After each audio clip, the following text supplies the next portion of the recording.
Most people have no idea how massive the EV charging market is about to get, but you're here early. In this video, I'm going to break down why right now is the best time to start an EV charging business and how to position yourself to profit right before EV sales really take off. All right, so we're just getting ready to start our EV charging business, and we're a little bit nervous because, this is brand new and we're not sure what to look out for. Some of the things that I remember jumping out at me that I wasn't expecting. Well, one of them is having to test out a few different products. So first, we're going to have to choose a hardware supplier, right, to actually sell us the EV chargers. But there's so many different options out there, and we're not sure which ones are going to work best. But a big one is the support services. So if something goes wrong with these chargers and we need help, is there going to be anyone there to help us? And that's one of the things that really separates the good charging companies and the bad ones is the level of support that they offer. So when I was doing this, we actually went through, I think, 3 different hardware suppliers. We chose our first one. We liked the company. It was a good price. We felt pretty confident with how the charger was performing when we first got it. But once we got it out into the field, in the real world, out into the wild, it wasn't doing what we needed it to do. And this brings me to my second point here is it's always good to have a testing facility or somewhere that you can test out your hardware or your chargers to make sure that they're doing what you want them to do. Because it's easy to just sit in an office somewhere and order in a charger and take a look at it and hope it works. But if you don't have somewhere that you can actually install it and connect it to the power source and see how it operates, then you're kind of just going in blind. And when I say a test facility, it doesn't need to be this whole dedicated warehouse that you're paying rent for or anything.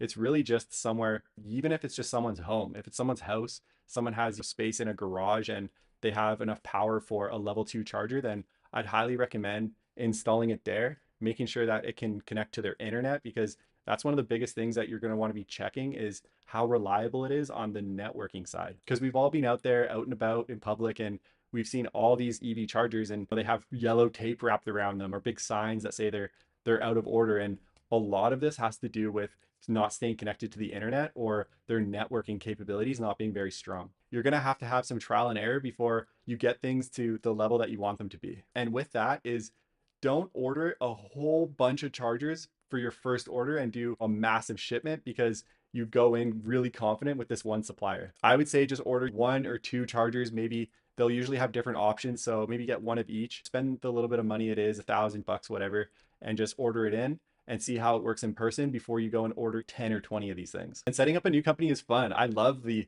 ideation stage when everybody's throwing out different ideas, or if you're on your own, you're coming up with new creative ideas every day, waking up in the morning like, oh, this is what we should do, or this is what our logo should look like, or our slogan, or our colors. Or it's really fun in the early stages. And you're going to need that excitement to carry you through the times that get a little bit harder when the rubber hits the road and you have to really grind out some of these problems. But in the early stages, it's really fun. And in the early days, you might want to just consider some other forms of bringing in revenue from your charging business. Because of course there's the standard most common ways like reselling the electricity or the hardware, but there are other ways you can bring money in. And these ways could be maybe advertising revenue. If you advertise someone else's company on your chargers or maybe in your charging area, then you could make some more money that way. Or you could sell some additional services, maybe beside your chargers, like maybe coffee, or have vending machines or tire pumps or vacuums, just anything extra that gives you a little boost to the income stream. What does matter is